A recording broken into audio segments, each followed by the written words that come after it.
Oke, bismillahirrahmanirrahim. Assalamualaikum warahmatullahi wabarakatuh. Salam damai, salam sejahtera bagi kita semua. Alhamdulillah kita bertemu lagi di kelas inspirasi Kataku Kata Damai.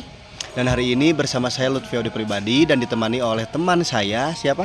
Nama saya Ariel Paleria. Oh, dari mana? Dari tadi sih. Oh, enggak. Saya berkuliah di Institut Seni Budaya Indonesia, jurusan teater. Mantap. Nah, hari ini saya sedang berada di tempat yang sangat sejuk di daerah. Kalau Lembang ya pasti udah agak aneh ya. Udah agak aneh. Tapi ini mah tempatnya justru menarik gitu ya. Bukan menarik beca lainnya, tapi menarik tambang lain oke. Tapi lebih pada damai gitu kalau kita di sini ya. Yakni kita di mana sana? Di CCL ya. CCL, Ya, celah-celah langit di daerah Ledeng. Celah langit. Apa sana? Celah-celah langit. Apa celah-celah langit itu? Ya, celah-celah langit. Nah, hari ini di kelas inspirasi kita akan membahas atau kita akan ngobrol-ngobrol santai dengan Kang Ariel. Katanya Kang Ariel udah keluar dari band itu ya? Oh, bukan. Udah lama. Oh, bukan. Udah lama enggak, aduh. Bukan ya. Lagi enggak ada panggungan. Oh, panggungnya gak ada gitu, jobnya gak ada gitu juga. Dan bukan Ariel ini. Iya. Oke. Nah, hari ini kita akan coba menggali bagaimana teater, sastra dapat menghubungkan kita dengan kedamaian. Kedamaian hati. Karena ada pepatah mengatakan tak kenal maka tatanya. Tak kenal maka tatanya gitu. Tatanya harus banyak bertanya. Dan hari ini kita akan coba membahas mengenai itu. Nah, Kang Ariel, udah berapa lama di dunia teater, Kang Ariel? Jadi awalnya mengenal dan mulai bermain teater itu dari SMA kelas 1. Cuman kalau untuk mengenal sudah dari SMP. Jadi dari SMP tuh sudah mulai dikenalkan ke teater untuk ayo nonton teater, ayo nonton. Sebetulnya dari SMP pun sudah beberapa kali untuk disuruh main di panggung, cuman belum ada rasa mau gitu, tidak terlalu tertarik di awalnya karena apa sih cuma gitu doang di panggung gini, mending main bola gitu. Jadi pada awalnya seperti itu. Mantap. Ketika SMP. Apa yang menjadi trigger ke teater itu? Karena gini. Cerita awalnya saya kan masuk ke SMA Negeri 1 Ciniru tuh. Yeah. Nah, sedikit tidak terduga juga karena tadinya jadi ada beberapa ekskul di SMA saya. Ekskul. Dari ekskul dulu gitu ya. Ya, saya itu tertarik ke ekskul pencinta alam awalnya. Cuman diledekin sama kakak-kakak kelas yang orang dari satu kampung dengan saya. Maknya orang Cibunut asup eskul pecinta alam. Cik translate ke Indonesia gimana? Maknya piraku. Bukan maknya piraku dah. Masa budak anak Cibunut masuknya ke eskul pecinta alam?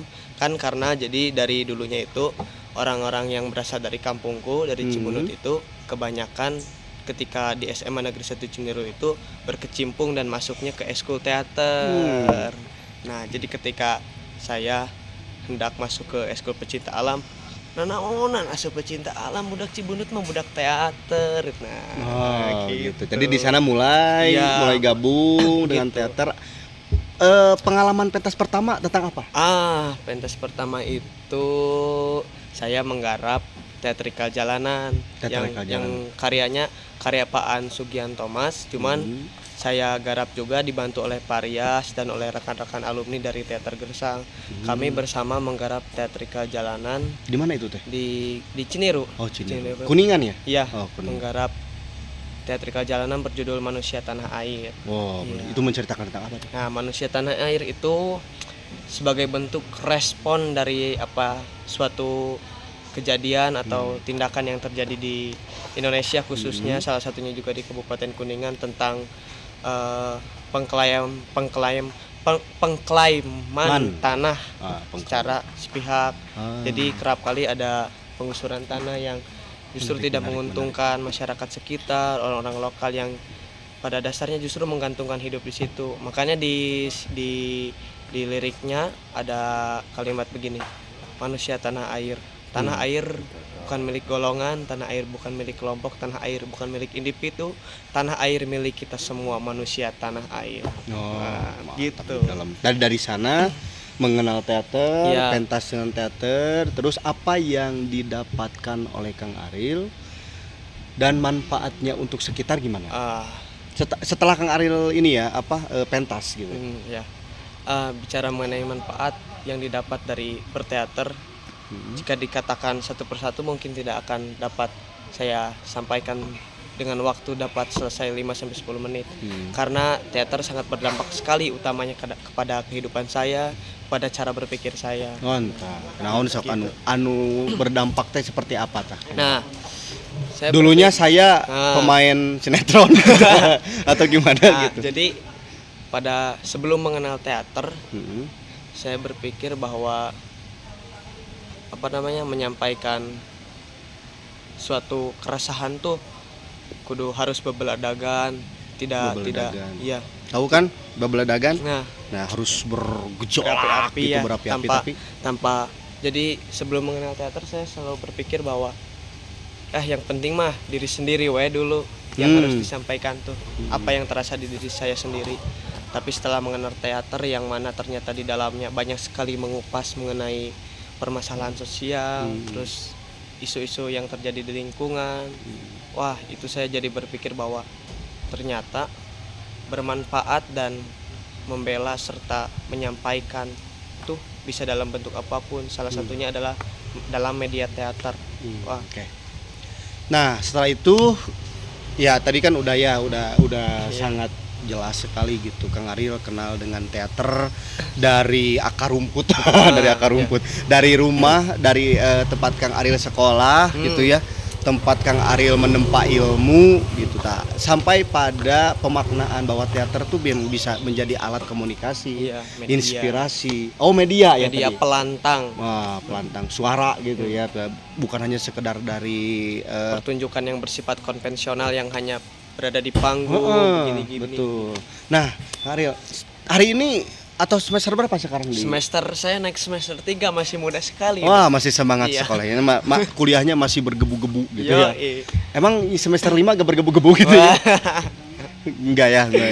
Pasti masih istiqomah lah Iya, dengan ya. istiqomah. Nah, kalau kita ngomongin teater, sekarang Kang Ariel kesibukannya apa aja selain kuliah? Selain kuliah, yang pasti karena anak teater, anak ibu bapak sih. Yang pasti karena saya bergelut di dunia teater, pasti sekarang alhamdulillah sedang ada lagi produksian garapan tentang drama bahasa Sunda karya Pasaini KM yang akan digarap oleh Fakultas Seni Pertunjukan Institut Seni Budaya Indonesia Bandung. Dan alhamdulillah saya sebagai mahasiswa terpilih untuk ikut dalam program tersebut. Itu program hebat sekali itu ya. Kapan? Rencana akan dipentaskan di awal September di Bandung dan di Jakarta. Oke. Kang, kedua ya, poin-poin kedua nih. Ketika kita ngomongin teater, pasti kita ngomongin nulis dong. Iya, Naskah, kesusastraan. sastra Betul. gitu ya. Nih Kang, kebetulan ya teman-teman Sobat Damai dimanapun teman-teman berada juga di sini saya juga ditemani oleh teman-teman di sini, tapi cuman nggak on cam gitu ya. Dan juga di sini ada buku yang sedang dibaca tadi teh. Kebetulan menarik sekali bukunya mengenai ini kumpulan fiksi mini. Apa fiksi mini teh? Secara etimologis atau asal kata atau pengertian kata, fiksi mini itu berasal dari dua kosakata. Yang pertama fiksi dan mini. Nah, dalam pengertian fiksi mini ini, fiksi memiliki arti sebuah cerita. Dan mini mah teman-teman di rumah juga pasti tahu dong apa sih pengertian mini. Kecil. Kalau daus mini itu gimana? Re, orang Sunda mah suka bercanda. Jadi fiksi mini itu adalah jika kita artikan dari dua kosakata tersebut, pengertian fiksi mini adalah cerita yang sangat padat dan pendek. Cerpen atau bukan? Berbeda. Berbeda. Ya. Kemasan fiksi mini itu pada dasarnya hanya berangkat dari 4 sampai 10 kosakata. Iya, tidak boleh lebih. Tapi mewakili banyak itu muridnya. Dapat mewakili beberapa hal. Kalau Sobat Damai di sini bisa gak nulis fiksi mini? Bisa. Cik gimana cara-caranya? Yang pertama, modal dasar dalam menulis ilmu itu. nih. Modal dasar yang paling dasar sekali dalam menulis itu ya harus mau membaca dulu. Oke. Dasarnya karena- memang membaca. Ya, karena ada pepatah, ketika kamu ingin mengenal dunia maka bacalah buku, dan ketika kamu ingin dikenal dunia maka tulislah.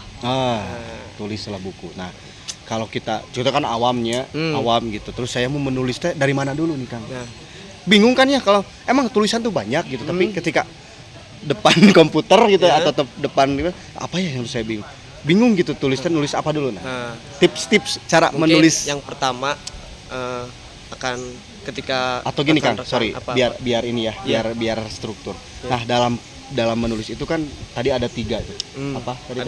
ada hal yang paling sederhana yang saya temui dalam struktur pembuatan cerpen itu harus terdapat 3 bagian, yaitu orientasi, komplikasi, dan komplikasi. resolusi. Nah, mungkin ini dulu nih. Nah. Orientasinya seperti apa? Nah, orientasi dalam cerpen itu biasanya di dalam orientasi tersebut tuh berisi pertama pengenalan tokohnya. Oh.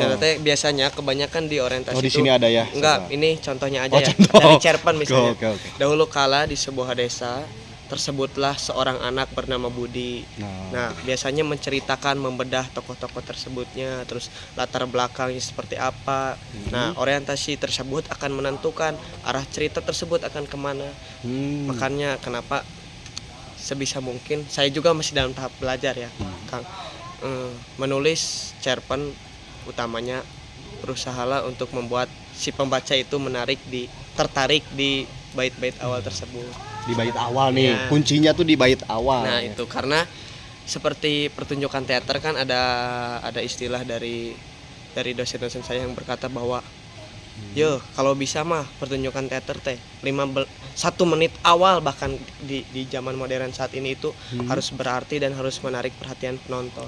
Oke. Nah, dan itu pun yang saya sadari bahwa ternyata dalam menulis pun awal pun sangat menentukan harus ya. menentukan. Meskipun ada beberapa penulis yang justru tidak menempatkan di bagian awal sebagai suatu hal yang harus ditonjolkan. Karena kan setiap penulis mempunyai cara pandang dan cara praktik yang berbeda-beda. Oke. Nah, tadi kan ada orientasi, terus ada komplikasi, terus ada Ada resolusi. nah, komplikasi gimana? Nah, komplikasi yang saya pahami itu adalah dimana biasanya komplikasi itu kalau misalnya kita pakai struktur yang tadi, komplikasi itu berada di tengah-tengah cerita. Nah, biasanya komplikasi kan dari namanya juga, biasanya isinya adalah tentang permasalahan yang dialami si tokoh tersebut, tokoh utama atau misalnya rekan-rekan tokoh utama tersebut dalam cerita tersebut. Biasanya komplikasi itu pada dasarnya berisi tentang konflik yang didapat di dalam cerita tersebut. Nah, ada dibagi lagi nih, cuman beda lagi sih ini sebenarnya. Komplikasi itu dibagi 2, ada yang pemunculan masalah, perumitan masalah, dan klimaks. Oke. Nah, cuman secara sederhananya kita ini yang menemukan struktur dramatik ini tuh salah satunya Aristoteles, kawan-kawan. Aristoteles itu seorang filsuf, teatrawan, sastrawan juga dari Yunani gitu. Jadi orientasi ditempatkan sebagai awal atau bagian yang biasanya mengenalkan tokoh, latar belakang cerita, dan awal cerita itu akan dibawa kemana. Komplikasi itu biasanya berisi mengenai konflik-konflik yang berada dalam cerita tersebut, pengantar menuju resolusi komplikasi itu. Kalau tadi di akhir apa akhirnya? Resolusi. Nah, resolusi apa? Resolusi. Nah, resolusi. Sudah jelas sekali kan dari namanya juga adalah resolusi. Resolusi adalah bagian solusi, nah ini nama akhir dari perjalanan si awal sampai akhir itu. Sehingga nah resolusi itu menurut saya pribadi, karena saya juga masih dalam tahap belajar, resolusi itu menjadi suatu hal yang sangat penting sekali karena sebisa-bisanya membuat karya itu bukan hanya sekadar menjadi tontonan, bacaan, tapi juga harus menjadi tuntunan. Oh, ini berat tuntunan gitu ya. Tontonan dan tuntunan. Nah, untuk kita yang awal gitu kan, apa dulu nih yang harus kita tulis? Yang tadi Asy-Syukhul di awal tuh orientasi. Ketika kita mengambil dari kata-kata Pak Iman Soleh tahu yang tulislah hal yang paling dekat denganmu karena itu adalah apa yang akan membawamu jauh. Itulah itu kan jadi motivasi buat kita teman-teman yang mau menulis, yang mau, ini bukan hanya sekedar sastra aja mungkin ya. Betul, karena Ya, bukan hanya sekedar sastra aja, bisa puisi gitu kan. Nah, jadi teman-teman diawali dengan apa yang teman-teman lihat di sekitar aja. Ya, betul. Seperti itu. Apa sih contohnya Ariel lihat angkot gitu ya, tiba-tiba jadi bikin puisi tentang angkot. nah, gitu, atau kita lihat di sini jajaran-jajaran motor yang seperti layaknya berjamaah gitu ya. Ya, jadi puisi. Nah, itulah yang bisa membuat si pena kita tidak berhenti menulis. Ya, betul sekali. Tidak berhenti menulis. Dan ya tadi udah diceritakan juga oleh Kang Ariel pentingnya menulis apa. Nah, nih Kang, contoh ini ya. Ya. Kalau seandainya teman-teman sahabat damai di sana ingin coba memberikan karyanya dari lewat tulisan, harus sekolah nggak? Pada dasarnya mungkin belajar menulis mah dari kecil ya. Cuma pada dasarnya belajarlah berangkatlah dari diri kita sendiri. Karena pendidikan itu menunjang pada akhirnya. Oke. Gitu, Nih Kang Ariel, di sini ada sajak apa, ya. Mang? Di sini ada sajak ya, ada sajak. Ada enggak fiksi salah satu bagian dari cerita di Fiksi Mini ini. Judulnya Bukan Perenang, ini tuh karyanya Bintang Pradipta. Oke, Bintang Pradipta. Nih, contoh satu aja, mana yang disebut tadi awalan, tengahan sama akhirnya. Awalan, tengahan, sama akhirnya. Apa? Yang tadi awalnya apa? Orientasi. Nah, Ya. Cik, coba bacain dulu. Fiksi Mini itu karena pada dasarnya meskipun singkat tapi bersifat sebuah cerita. Jadi yang saya lihat dan saya pahami bahwa Fiksi Mini pun menggunakan orientasi, komplikasi dan resolusi. Oh, pakai 3 rumus ini ya. Karena orientasi itu kan pada dasarnya biasanya mengenalkan si tokoh tersebut atau objek tersebut. Nah, di sini pun di Fiksi Mini bagian 15 di judulnya Bukan Perenang, ada orientasi yang memperkenalkan antara objek dan apa yang terjadi terhadap objek tersebut. Nah, di kalimat pertama, penyelam itu meninggal. Nah, itu pun sudah menjadi sebuah bentuk orientasi karena memperkenalkan si tokoh dan apa yang terjadi pada tokoh tersebut di awal cerita. Nah, komplikasi yang paling sederhana sekali dari Fiksi Mini itu ketika kita harus bisa mengemas 3 unsur itu secara singkat dan padat, tapi dapat membuat si penulis itu berimajinasi. Nah, itu yang harus diperhatikan dalam menulis Fiksi Mini itu. Jadi kadang orang berpikir gampang, pendek. pendek Nah, gitu ya. Justru semakin pendek itu semakin rumit. Ya, harus bisa mengemasnya karena salah satu bentuk pengaruh dari Fiksi Mini itu kadang kalau memang karyanya bagus bisa bikin pembaca imajinasinya kemana-mana gitu. Nah, komunikasinya adalah penyelam. Nah, ini kan sebagai orientasi. Penyelam itu meninggal dunia karena berenang. Nah, ini pun sebuah permasalahan sebetulnya karena meninggalkan meskipun memang sudah takdir, cuman kita bicara mengenai struktur. Penyelam itu meninggal dunia karena berenang. Ada orientasi dan komplikasi dan permasalahan yang terjadi di sini. Nah, akhirnya di kalimat selanjutnya kerjaannya kata penyelam itu meninggal dunia karena berenang pekerjaannya menyelam bukan berenang kata ibunya sedih. Nah, ini nih yang menarik dari Fiksi Mini itu. Edan. Karena dalam Fiksi Mini itu banyak sekali kontradiksi, ada makna yang berlawanan, kontradiksi kayak puisi Bapak. Kontradiksi yang paling saya temukan di puisi Bapak adalah sungguh pahit benar pabrik gula itu. Nah, kan gula identik dengan rasa manis, tapi dibenturkan dengan pabrik pahit benar pabrik gula itu. Nah, itu contoh sederhananya. Kenapa ini menjadi sebuah resolusi? Karena yang pertama sudah jelas berada di akhir, berada di akhir dan menyimpulkan isi orientasi dan komplikasi ini. Meskipun memang bentuk pengemasannya cukup unik. Yang paling sederhana ini nih, ada yang paling mananya? Paling rame ini kayaknya nih. Enggak lebih lucu yang ini sebenarnya. Bentar. Aduh, mana tadi penandaan? Bukan. Nah, jadi teman-teman inilah proses untuk menulis. Jadi ada buka-buka dulu gitu ya. Ini orientasinya gini. Nanti apa yang tengahnya orientasi komplikasinya dan nanti bingung ya. Resolusinya dipicen bukuna gitu. Nah, ini nih yang paling sederhana mah bisa ditembok di aduh nggak kelihatan ya. Iya, nggak kelihatan tuh. Fiksi mini 18 siksa kubur. Tatahan menjalani siksa kubur ini tuh pengenalan peristiwa awal orientasi bara bunuh diri. Komplikasi ini sebuah permasalahan yang terjadi dan di resolusinya disimpan bara bunuh diri lagi untuk yang kesekian kalinya. Karena pemeledakan gitu lucu tuh. Nah, tapi ya oke Kang. Ini emang butuh penalaran yang sangat jauh juga mungkin ya untuk menulis fiksi mini ya. Sebetulnya harus mengenal dulu fiksi panjang gak sih? Gimana? Apa tadi teh? Untuk menulis fiksi mini ini gitu. Karena yang penting mah 3 itu ya, sepertinya ya. Yang penting mah kita mengenai orientasi, komplikasi dan resolusi itu sebenarnya. Dan di sini juga banyak tuh, berapa ya? Ada ini sekitar 100 halaman. 100 halaman ini karya teman-teman bisa carilah kalau misalnya di perpustakaan kampus atau sekolahnya ada. Ini judulnya etalase kumpulan fiksi mini etalase sebuah toko. Nah, dosa karya Bintang Pradipta. Oke, teman-teman. Ya. Siap. Lanjut. Oke, lanjut.